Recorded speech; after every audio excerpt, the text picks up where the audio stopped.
maybe it's the writer in me, or maybe it's how my grandmother nearly fell into the dustbin of history.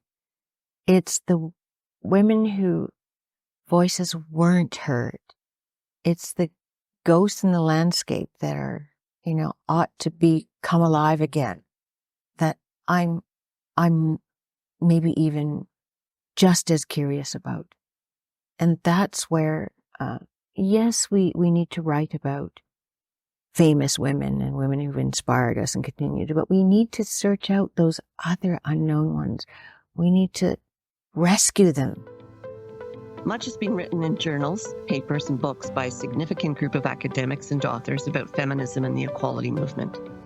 And there's a growing inventory of productions about women in Canadian life. We want to add more. The Women's History Project is a nonprofit organization launched in 2022. Our ambition is to promote and showcase women in Canadian history. We want trailblazers, leaders, authors, and historians to tell stories about women in the labor movement, at work, in the media, women who took to the streets, equal pay, maternity benefit, the right to have your own bank account. We want to get women who are still living to recount their challenges and campaign. History is rich with stories about advocates, activists, and women in public life at the community, provincial, and national levels, across Canada, in small towns, on farms, in urban areas, women who have used their voice to make a difference. This is 1,000 Voices, 1,000 Stories. Denise Chong, economist, public servant, political advisor, author. Denise is recognized as a trailblazer, an economic policy advisor in the male-dominated world of government finance. She started her career in 1975 in the Department of Finance in Ottawa, and in 1980 was appointed to the Prime Minister's office, becoming his senior economic advisor until Mr. Trudeau's retirement. Denise is an acclaimed author. She has written and published 5 literary nonfiction books and edited a compilation of short stories. Her first book, The Concubine's Children, it was the first nonfiction narrative account of Chinese individuals in Canada and a Globe and Mail bestseller for 93 weeks. Denise is passionate about women's voices and produced and edited the Penguin Anthology of Stories by Canadian Women, published in 1997. She served on a range of boards and committees, including the Task Force on the Participation of Visible Minorities in the Federal Public Services, which has been instrumental in championing diversity and inclusion in government. Denise received the Order of Canada in 2013. In her latest book, published in 2024, Out of Darkness, Denise takes a story of an individual caught in the eye of history to examine an issue of our times. Growing up in BC, tell us a little bit about the influences, what shaped you, what made you want to be an economist, first of all, and then exploring some of your historical roots. I was born in Vancouver, and this is now the 50s. My parents were not in Chinatown, but we would go to Chinatown where I'd visit my grandmother. And then by the time I was 5, we moved to northern BC. So I'd left that abruptly behind, and suddenly we were the only Asian family amongst 20, 30 other white families living on Prince George Airport. So my identity was already almost immediately halved. There was one on the mainland in Vancouver, and then one in northern BC. So I grew up in Prince George, and I think when I look back, what really shaped me, including my work and my outlook, was that I was living in a frontier. So a frontier not only in the struggles of people sometimes at the margins, a boom-bust economy, a town without a university. I went to school we lived in a rural area, and there were kids who didn't have hot water at home, Indigenous children who I didn't see after grade 6. They dropped out of school. And then I think that idea of the frontier gave me a sense of wanting to explore always and go beyond and understand and not being afraid of what lay beyond. So I think I credit that northern BC upbringing with informing my whole outlook and even my writing, because it's allowed me to think that it's necessary to push beyond. So then by the time I came to decide what to do, well, my generation's the first to be university educated. My parents' generation didn't have money and were excluded from a lot of the opportunities available to everybody else, including higher education, certain professions, the vote. My parents didn't have the vote until it was declared that, they could be declared as citizens even though they were born in Canada. Of course, I didn't know that growing up. Well, when we were kids, my siblings and I, we were very involved in music. So kind of music and arts were what I was thinking of. Then I go down to UBC to go to university, and I realize I'm interested in theater, the arts, writing. I've been interested in that. And I realize I'm already piling up the student loans. It isn't going to get me work. It isn't going to allow me to meet my monthly payments on my student loans when I graduate. And I headed towards economics. How interesting. So and I didn't think then that, what course should I be in? I just sampled all kinds of academic areas. When I look back, I realized I don't think there was another woman in most of my economics classes. That's interesting. Mm-hmm. Part of what we're doing with our conversations with women authors and some of the trailblazers or the women who led campaigns in the 70s and 80s is actually to also address some of those issues with young people, hopefully when they see this, and they can find their own path by telling these kinds of stories. Like, how did you discover you wanted to go into economics, which is pretty rigorous and pretty male and pretty... Yes, absolutely. So how did you feel with all that maleness and you're trying to, carve your own path? Well, when I think about identity, since I was young, I felt that it was being, in certain ways, imposed. So we first arrive in Prince George and people only notice our ethnicity because there aren't any Asians around and there aren't any Chinese around except, the couple of Chinese cafes in town. But they got over that quickly and, we became one of them. So I didn't really think about that. My identity was rooted in how I saw myself and what I wanted to do. So it only is until I get thrown into these situations and other people begin to try and impose identity and I push back at it that I start thinking, oh, this is really male dominated, because it was male dominated in economics. I then go to Ottawa into the Department of Finance. It's completely male dominated. It's not only that, it's an old boys network. So I only see that when others start to impose that on me because I continue to, stand firm on what I think my own identity is. But then I quickly realized I was butting up against it. I want to explore that a little bit because, the next series of questions was really about you move to Ottawa, you go to the Department of Finance, you are young. Yes, very young. You're a woman. Yes. And you're Asian. And I'm from the West. And from the West, and that was a liberal government. Yeah, but the country and the capital was dominated really by Easterners. There was a sense of, the West was still far away. It was still the beginnings of Western alienation. So it was kind of a strike against you also that you were from the West. The kind of files you worked on. I mean, what was the kind of work that you did at the Department of Finance? Well, I arrived in the mid-'70s, and I arrived because, in effect, I benefited from the Old Boys Network. It opened the door for me because a professor at UBC had UBC, Queens, McGill. They were kind of the feeding ground for Department of Finance. So that's how I went through the door that was opened. I also worked, what they saw to my credit was I worked for the UBC newspaper. So I had a lot of those. I had that behind me as a writer. But once I got into the department, I worked in a unit where we were briefing the minister for cabinet. And we were briefing on various departments. So our department, we were looking after oil and gas, the environment, forestry, agriculture, those sorts of resource departments. And they were hot issues at the time because the oil shock had happened, OPEC oil shock.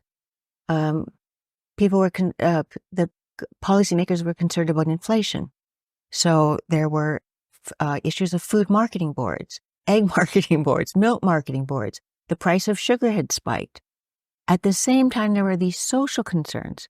You know, people in the East were stuck in a fishing way of life, or there were issues called fishing for stamps because unemployment insurance was barely keeping people afloat. There were worries about the family farm. So there were all kinds of things jostling against one another. And that's when I began to see, because you were also briefing for the minister, that line between policy and then when it falls to the politicians to make these sorts of judgments. And then you moved over to the Prime Minister's office. Yes. After X number of years at Parliament. Yes. But I had a bit of I had reason to leave the Department of Finance, which I didn't talk about for a long time, but I feel I should now because I've lifted my guilt at not having talked about it. So I arrive in the department and I've looked up the stats. I was one of 8 women in the department of almost 200. So there were really very few women. There were secretaries, the typing pool, clerical, but people in, economic positions, there were very few. So I'm there for, in my 5th year there, there's a new deputy minister, and I'm pegged saying that executive assistant position is coming up, and we think you'd be great for it for various reasons. Advancement of women, you've proven yourself, briefed for the minister, various ministers had known your name because your briefing notes would go up. So I assumed that was going to happen, and they began to fill in behind me. And then one day, the gentleman who delivers the mail, this is years ago, runs around in his little cart, and he's putting press releases on our desks for the day, and it announces the new executive assistant. I'm thinking, I'm going down to human resources. So I go down to human resources and I say, what's up? I didn't even get an interview. And I learn that the deputy minister did not want a woman in that position. I was gone within 2 weeks. I left. I never explained. I thought over the years, I should have stayed and stood my ground and fought. But in those days, you needed a Me Too to speak out. So I had been attracted to Ottawa and public service and, expanding my horizons. And I'm a product of Trudeau-mania. Yep. Many of us were. Yep. We were just, it was a magnet to come to the center and to contribute and to be part of something larger and understand the whole expanse of the country.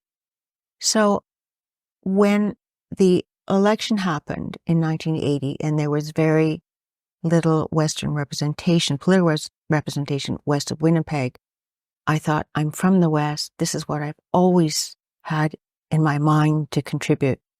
And I joined the PMO. I worked on that campaign. And I joined the PMO right after you. You came in as the BC desk. Yes. So for the deputy minister not to want you because you're a woman, and then you land this fabulous position in the Prime Minister's office. Yes. How did he feel? Right. Well, I never confronted that person. That person has since passed on. But it's a lesson. And I've thought about how people don't, still today, maybe inhibited women if they held back from speaking out, and what support women need to speak out and to fight. When I look back at that, at least I had the wherewithal to say, all right, I'm not staying here with these sorts of attitudes. I'm moving on. Yeah. And you moved up. And you moved up. And you moved up. I moved on. Yes, I did. Yeah. And Prime Minister Trudeau never exhibited any of that, right? There was never any sense of gender bias of any kind. No, he had some really good women in his office. Mm-hmm. There were really good women, Mary Ellen Fox and Maud Barlow. I mean, there were some really, Joyce Fairburn, who was his, right hand. I mean, there were fabulous women in his office. So, and I was a young staffer at that time doing youth politics, youth policy. Yes. That's when we first met. So you started off working on the BC desk, and then you became his senior economic policy advisor, which again, you would have been working on some really interesting issues because the economy was also in a really bad way. I mean, Canada was really in bad shape in the 1980s. Well, governments are ambitious. That was an ambitious tenure for Pierre Trudeau. There were huge policy changes in the West. And so while the larger issues, of course, are managed by PCO and finance, and then we may offer our layer on top once you put the political sort of transparency on top of that. In my tenure there, I was really pushing those major projects through the West. So people today wouldn't be familiar with them, but there was something called the Crow's Nest Pass Rate, which were in place for almost a century. And you're dealing with the railroads and you're juggling major interests. There were huge investments out west. There were ports being put in BC. There was coal being negotiated, Northwest Coal in British Columbia. There was the light rapid transit in Vancouver. There was Expo 86. There were huge issues out west, which required aides really to help shepherd them through caucus and ministers and so on. But that's really important. This is a history project. And so we have to look back and find out what the big issues are. And to know that there are women working on these big issues. I remember Crow's Pass. I remember, those big issues. I remember the ports issue. So I remember those. But there's a lot. So this is a history project. So what we want to do, and to have a woman actually help put together the political lens on the work that was being done by the government is really quite, because quite interesting. Because not only were there the policy issues to juggle, there was the political differences. Yeah, National Energy Program. To mend, yes. And there was growing Western alienation. So you were juggling many things at once. And so that was, well, you see the importance of political representation across the country because, of course, ministers ought to be fronting a lot of that. But with that uneven political representation, it was a time when, we had to work very closely with ministers and with cabinet and help juggle those the political moods in Alberta were then, as now, were wildly different between Alberta and Quebec. And so we were juggling all of that. And so you'd write those things in your memorandums you'd be writing notes to the Prime Minister, and then sometimes popping them on top of the briefing book that went to 24 Sussex. And those are sometimes where those things would get sorted out. Yeah. And then, Pierre Trudeau at the time, near the end of that tenure, was on his Global Peace Initiative. North-South. Yes. So at the same time, we were recognizing that the economic issues still needed to be addressed. And there were, huge economic debates at that time. So I also, at that time, tried to, as the economic policy and the PMO, I tried to, and this is also at the Prime Minister's direction and the Principal Secretary, we tried to, in a sense, ventilate the system. So there wasn't just the input of the bureaucracy, but we would try to ventilate the system with new academics and new scholars and people who were speaking out on issues and, bring that thinking in. So that was also a task. Interesting. We could talk about, that time in office. And of course, we while we didn't work together, we were part of that family. Yes. And there were some pretty formidable male allies in that office. Yes. Tom Axer, the Yes, absolutely. you know. Absolutely. You Tom know, was fabulous. Tom has always been a breath of fresh air, and he's still quite, we couldn't get as far or as fast with it. Absolutely. So I think that's really important to know Yes. that we didn't work in isolation No. as women. No. You know, we had some really good, strong allies. Yes. Supporters. Yeah. I People still who stood up for you. Yeah. And Mhm. great thinkers. Mhm. Great thinkers. Mhm. Yeah. It was quite a nice time. We're going to move on a little bit. I want to talk about your work, and you mentioned something about Canadian identity or multiple identities. You know, you're being Chinese Canadian and Canadian, but with a Chinese background. So transitioning from your work as an economist, and then you go into some things that are very, very, very personal about your family and your family's history. And it was a big shift in your career. So I presume once in 1984, after the Liberal government was defeated, like many of us, Yes. we did other things. Yes. And you went into writing. The Pierre Trudeau, his tenure ended in 84.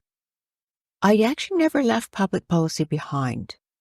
In the actual physical sense, I straddled both worlds. So I still kept my interest in public policy. I served on boards. I served on task forces. I shepherded through something called, there was the clerk of the Privy Council at one point was concerned about the representation of visible minorities. So I shepherded through a task force on visible minorities in the public service and representation of the public service. So I kept my hand in public policy. So when I say I straddled two worlds, because I also began writing, in fact, people say, how can you be an economist and write? It just seems so, at odds.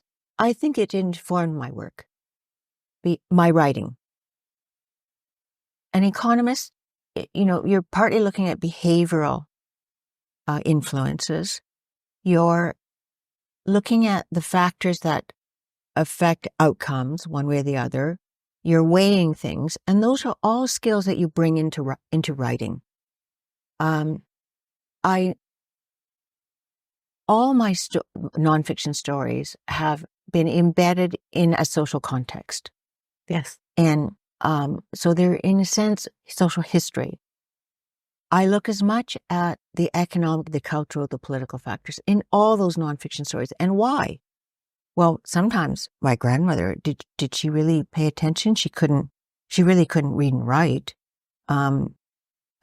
She had to have people interpret for her. My grandfather could barely read and write.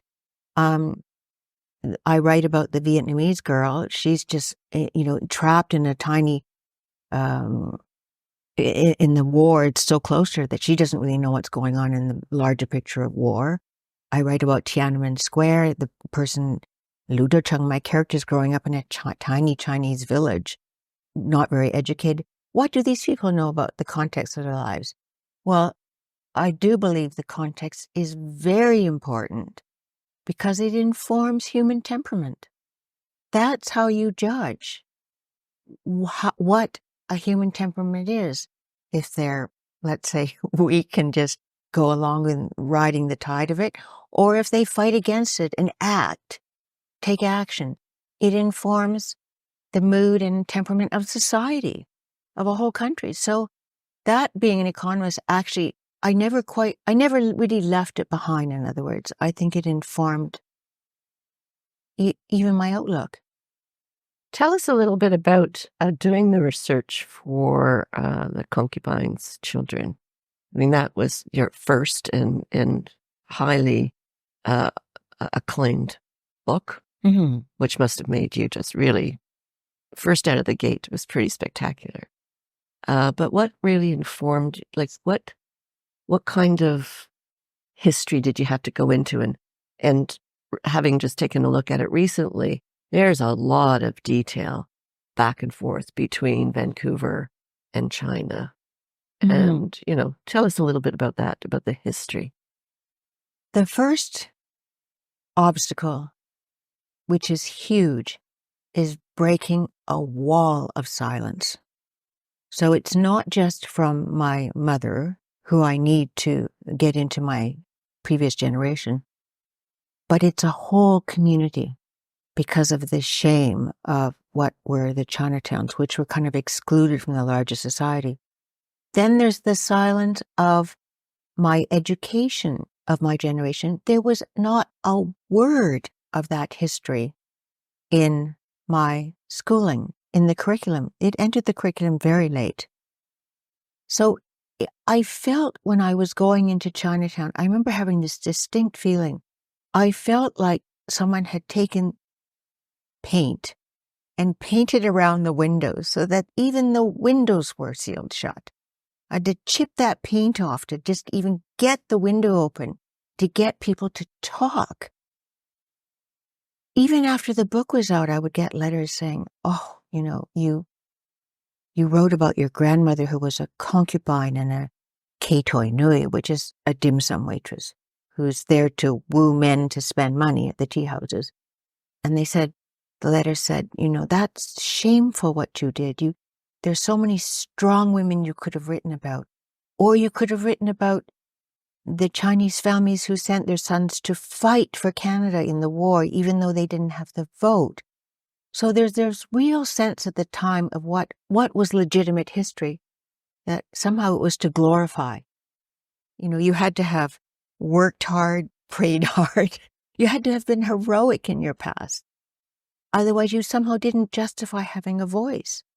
So that was the biggest obstacle and a huge one. And when you've broken it down, then it allows others to, I didn't know that at the time, of course, but allows others to then follow. It becomes easier and easier to break that silence. There must have been great joy, though, for you to discover some of the things that you discovered and the things that you would have learned, and finally having such success with the Concubine's children. There must have been some joy in that too. Like, you've got through those barriers.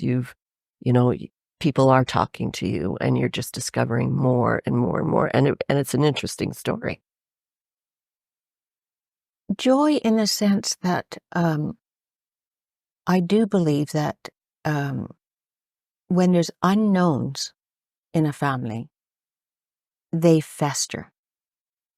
And they fester from one generation to the next, and they carry forward. So if you don't go back and examine those or understand them, and in some sense it's just like they say, understanding your origins, but if you air that out and they're not festering anymore, it just allows you to step more confidently and more knowledgeably into your own future. So, it allowed me, yes, to understand my mother's angst and the whispering behind the closed bedroom door with my father, like, what was it? And understanding my grandmother who died. She was an alcoholic, and she died in a car accident, and when she never trusted anybody but my father to drive her.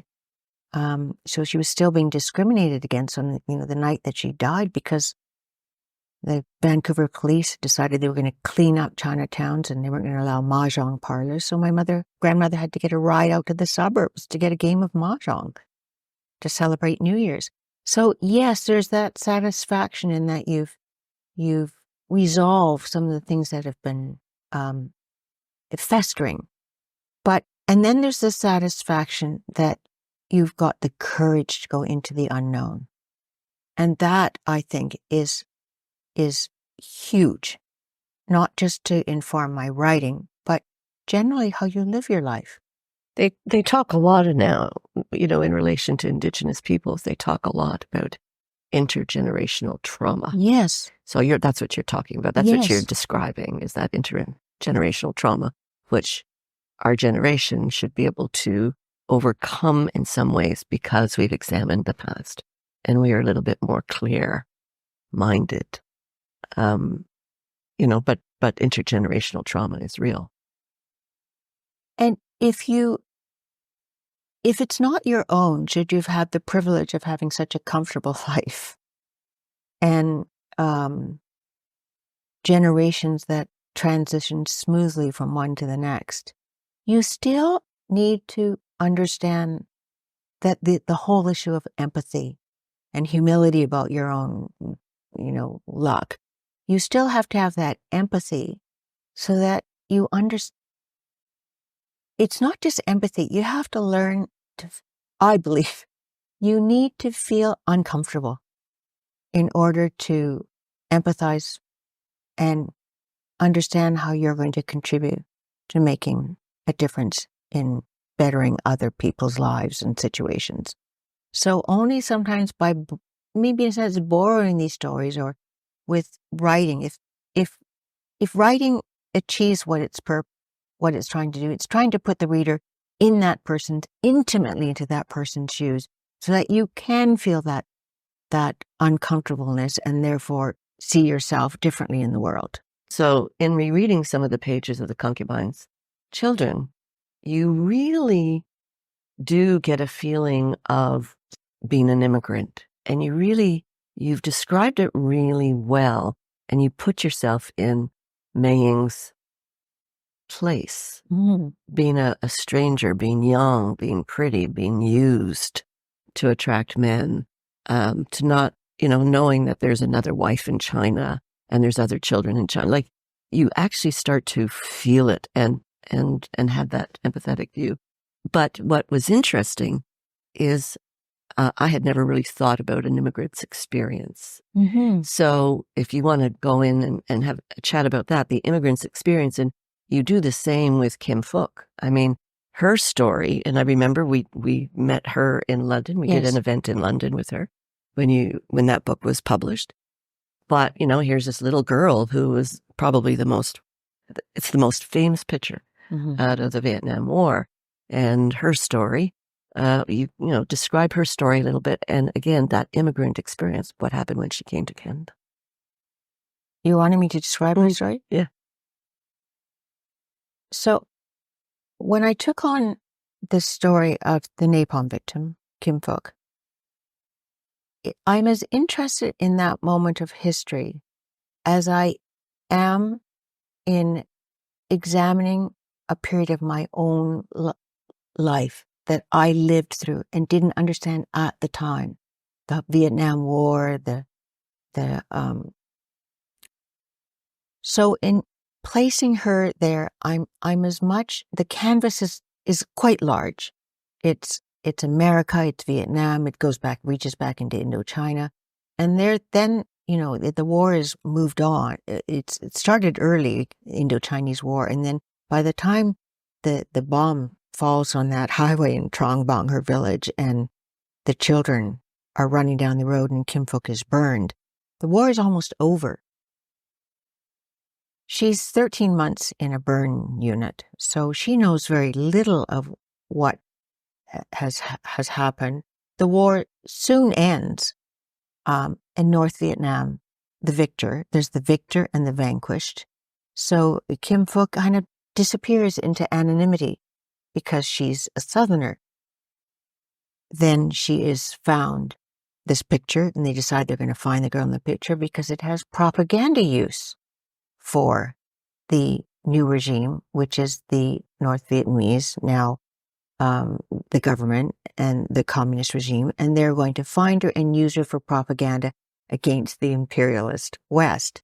And that's when she becomes used as a tool of that government. But there is also, at the same time, huge interest worldwide in this photograph because just of the power of photographs and the power of that image. That image, at the turn of the century, Associated Press said named it the most used photograph of the century. I saw it in advertisements. It showed up in film.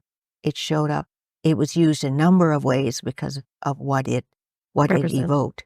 So then she comes to Canada, ultimately, because she's trying to escape the country. And ultimately she does it because she's goes to a conference I think it's in Moscow, I'm trying to remember. And the returning flight, she's actually returning to Cuba because she's studying there, happens to refuel in Gander, Newfoundland, which flights don't do anymore. But then they did. And that's a stop for people to step off the plane and seek asylum. She does that. And she's determined. I mean, she's suffered. She's not been in control of her own identity. They're sitting on the plane and she says to her husband, I'm getting off. You can if you want to, or you can stay, but I'm getting off. And then she shows up follows people down a corridor and realizes she can hand over her passport and seek asylum. And Canadian officials, the first word they're trained to say, welcome to Canada. And from Newfoundland, she ends up in Toronto. She ends up in Toronto, and she chooses Toronto because she's looking at this map in this hotel where the asylum seekers are housed. She's looking at this map, and she doesn't even know Toronto. But in English, it sounds like the Vietnamese word for grapefruit. She thinks, oh, I recognize that word. I'll go there. So she hops on a bus, ends up in Toronto. And it's not an easy life for her in Toronto. So I encounter her. My agent calls me and says, the girl in the picture, remember that photo? It's seared in anybody's memory who first sees it. And are you interested in writing her story? She wants to sell her rights. She's, in a word, down and out. I show up in Toronto, and she's going to the church to collect baby clothes, diapers. I sit on a couch where one leg is missing on one side because her husband goes out on garbage collection days to scavenge for furniture. So she's really down and out and is selling her book rights. So I agree to do the book, but by then I don't agree immediately, which shocks my agent, because by then I've learned a lot about memory, and I want a story that I have to know if her memory is credible and whether I can rely on it. She was a child when that napalm bomb fell. She was 9, and it's years ago. And so that wrestling with memory again has informed all my works. What I did learn out of that, and I've learned in each of my books, is I've learned the power of living memory. In the power of living memory, with each of my subjects that I've written about, I'm wrestling with the subject themselves, whether it's my mother or Kim Phuc or the person who threw the eggs at Tiananmen Square in 1989, or now with this survivor of intimate partner violence. The power of each of my stories is that they're spilling memory for the first time. It's the first time it's spoken. So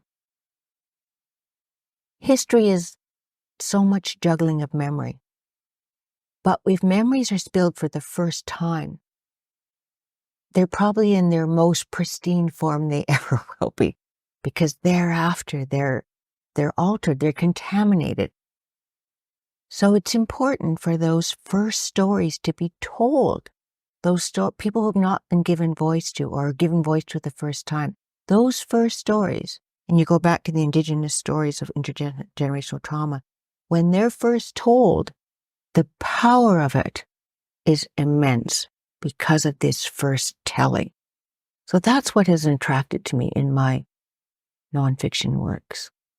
That's also of great interest to our Women's History Project. We want women who, some will be well known, some of the stories will have been told, but hopefully we'll expand it to include the not so famous women who were champions in their local communities. And it's about the power of their stories. Exactly. That really is the whole genesis and the whole inspiration for what we're doing. I believe that profoundly, because you can look at role models and read about them, and yes, you can be inspired by them, but you need to really have an impact. You need for that the person to feel that I could be that.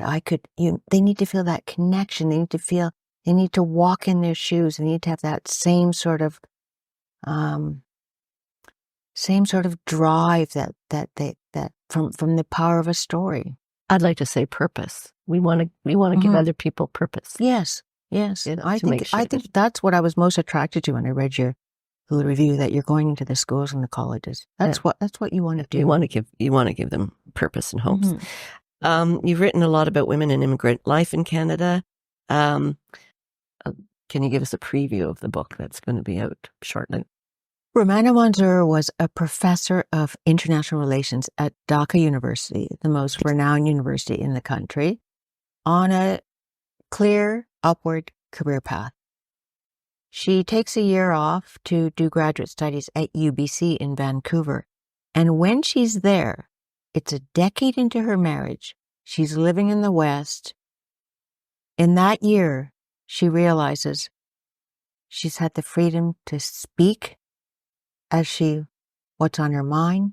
She can come and go as she likes instead of having to be accountable to her husband. She can spend money as she likes. She can dress as she likes. And she realizes she's suffered in silence a decade of abuse by her husband, beatings. No one knows about it in her family. She's never spoken out about it. She's been ashamed that she's suffered this abuse, but she gets up the courage to tell her husband when she returns to Dhaka that she's going to divorce him. She makes the mistake of telling her husband that, not realizing that once you tell your partner that you're going to leave them, that is the most dangerous period of your life, when you're subject to physical violence, possibly a danger of losing your life. And he attacks her within days. And so brutally, the savagery of it hit the news in Bangladesh, not just because who she was, but the savagery of it, and India, the UK, Australia, and reverberated back to Canada. He severed her optic nerves, so she was just suddenly in total darkness. Then, to try and seek justice was the other huge issue. He was eventually arrested because of a public outcry. He was never charged. So the story brings up, and he died in custody. The story then brings up not just the silence of abuse, who it can happen to, there's no typical victim. The social and cultural Bangladesh society is a patriarchy that lend itself to women being trapped within marriages, but how elusive justice is, and should we rely anyways on the law to after the incident? Shouldn't women and girls be safe to begin with? Wouldn't that be a better outcome? Romana Manzoor now lives in Vancouver. UBC brought her back to Vancouver, brought her into the hospital to try to see if anything could be done to restore her sight. That was not possible. She was totally blinded. She thought her ambitions were buried. She decides to change course and study law. So she's now a lawyer in British Columbia. And, she works for the federal government, which is probably, it's good because the federal government is very much wants to have accessibility and accommodation for those with disabilities, because the same can't be said for the working world as much as the outside working world, as much as they're trying to catch up.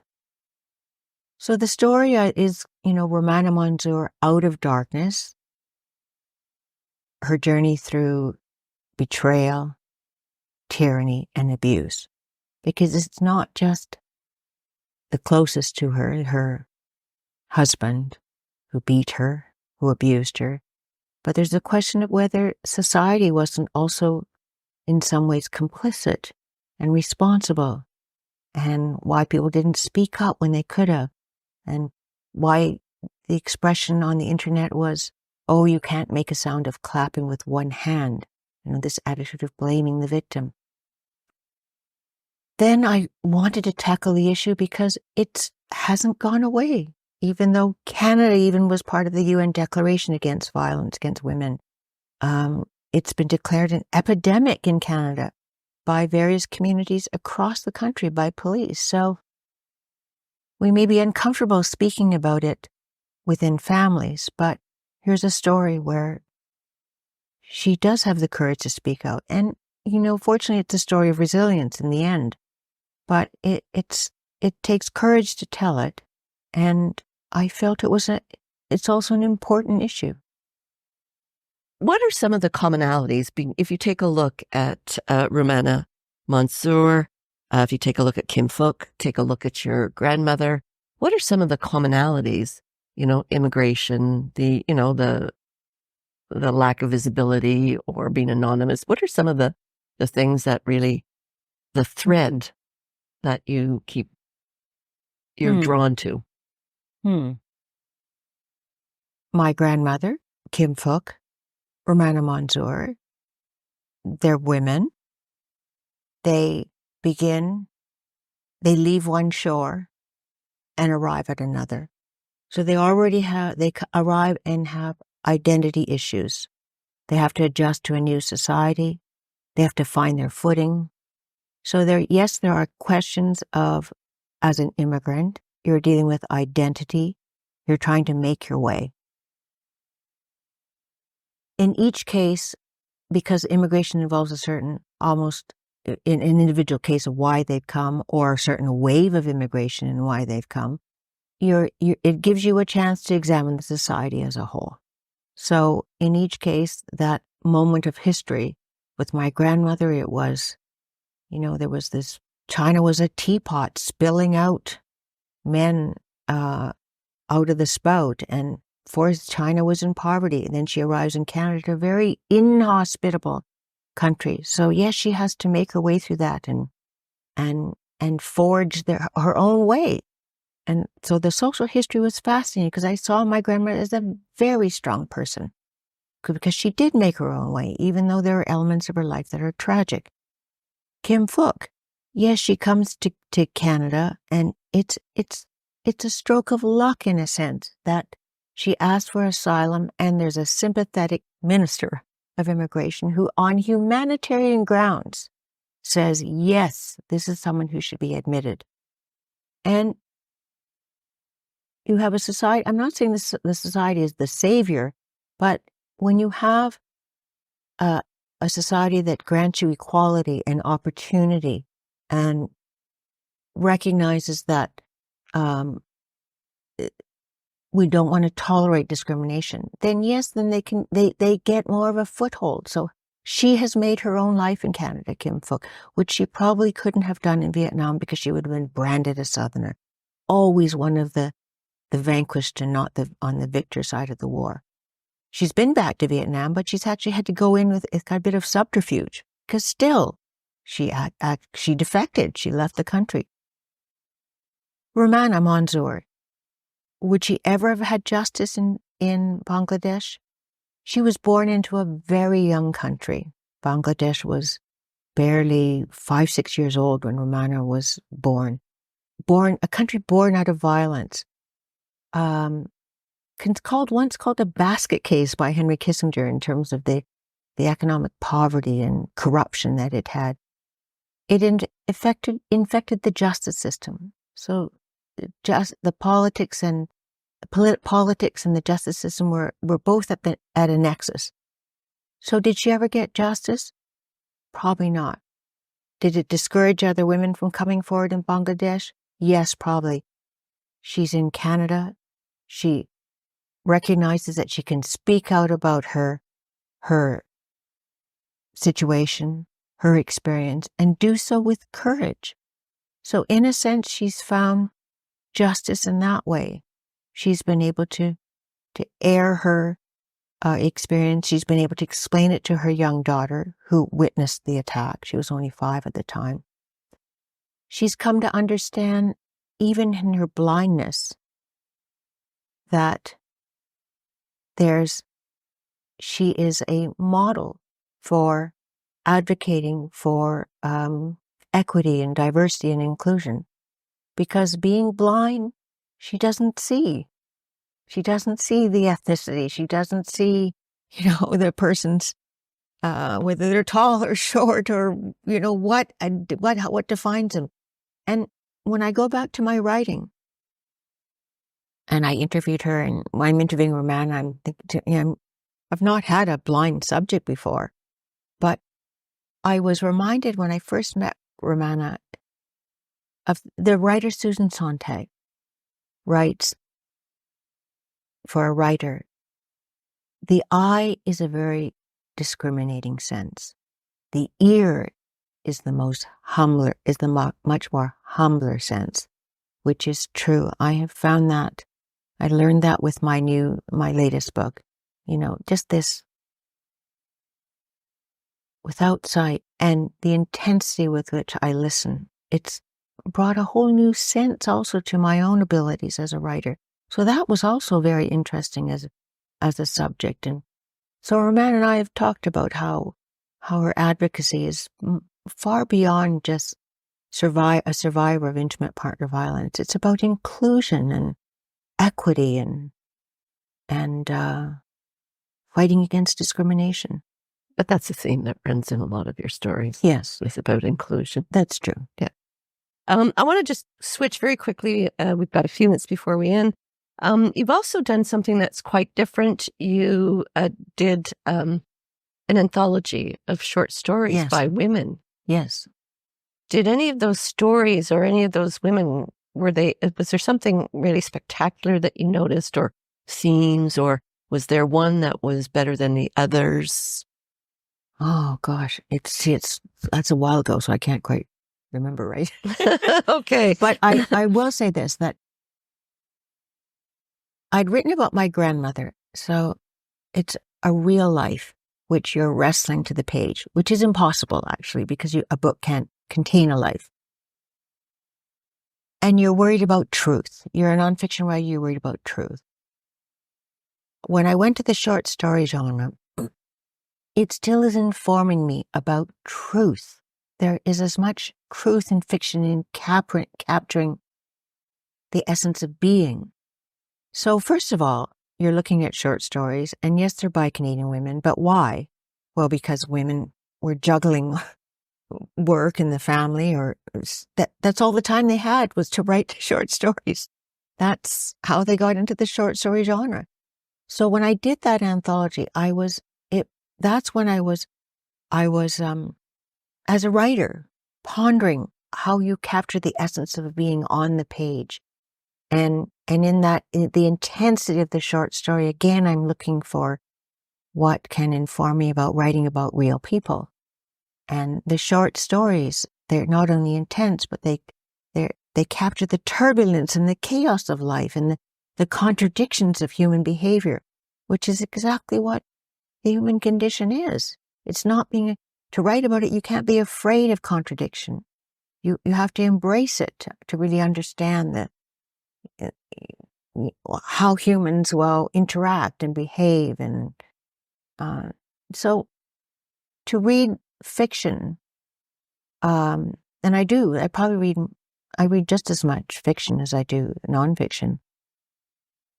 As a writer, you're always trying to reinforce your humility as a writer. And fiction, there's such great fiction around, and the characters come off the page. It actually helps to reinforce your humility, and that's what you need to keep writing. What stories of women from Canadian history inspire you? So other people's writing, some of those Canadian women, or which Canadian women have inspired you?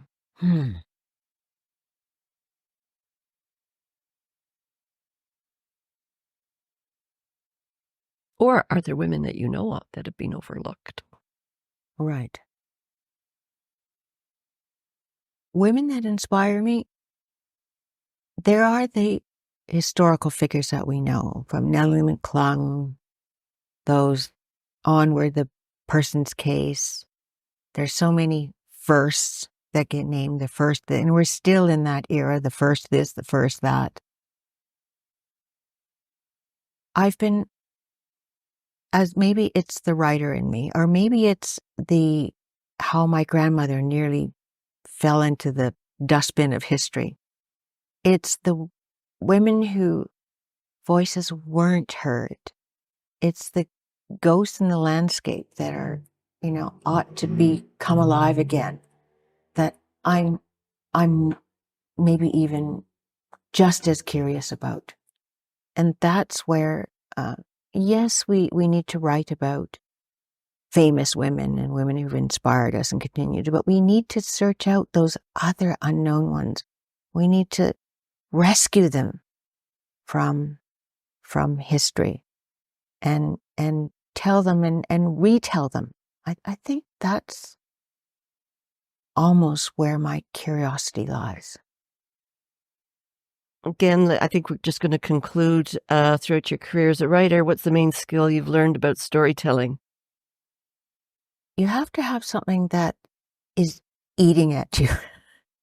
You have to have something that's unknown, that you've got the courage to go after. You have to be prepared to have your thinking turned on its head. That's how you discover something. That's how you find something fresh. So that's the advice I would give. You have to, maybe it comes back again to humility. You have to be unafraid for sure, but you have to be prepared to have your ideas poked at and prodded, and you have to be prepared to rethink things and take a fresh look. That's I think that stays with me as I tell myself as I struggle and look at the blank screen and look at the blank piece of paper. You have to be prepared for what's beyond. Yes. No more paper. It's a blank screen. And any last words that you have to say about Canadian identity? Oh gosh, identity it's what you have in yourself, and you can have multiple identities, and you fight against the identity that others would impose on you. And in terms of the larger Canadian identity, it's very embracing. I mean, we overuse the word inclusive, but it is the word we use. It's a sense of having a common sense of belonging, and you find those ways to belong, and you find those ways to share what you think is. You may have different pasts, but you're embracing this common future. So it's identity that makes you feel that makes you feel that you belong to in a multitude of ways. I'm Deborah Davis, president and co-founder of the Women's History Project. This has been the Women's History Project production, with thanks to our sponsors, partners, and special guests.